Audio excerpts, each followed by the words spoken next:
ফজরের আজানের পর একটি দোয়া 40 বার পড়লে আল্লাহ গুপ্তধন দান করবেন।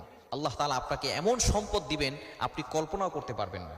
আল্লামা ইবনে তাইমিয়া রাহমাতুল্লাহ আলাইহি এই আমলটির কথা জানিয়ে দিয়েছেন। খুবই চমৎকার একটি আমল। এই ফজরের আজানের সময় কিন্তু আসমানের সকল দরজাগুলো খুলে দেওয়া হয়। এটা কি আপনারা জানেন?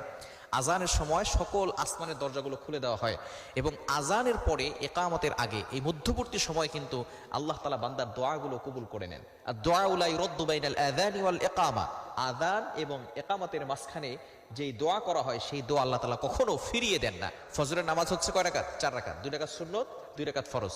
সুন্নতের পরে এবং ফরজের আগে মধ্যবর্তী সময় আপনি এই দোয়াটা 40 বার পড়বেন। দোয়াটি হচ্ছে ইয়া হাইয়ু ইয়া কাইয়ুম লা ইলাহা ইল্লা আনতা বিরহমাতিকা আস্তাগীথ। এই দোয়াটা আমরা অনেকে জানি না। ইয়া হাইয়ু ইয়া কাইয়ুম, আল্লাহ তাআলা দুইটি গুণবাচক নাম। এই দুইটি গুণবাচক নামই আল্লাহ তাআলার ইসমে আযম।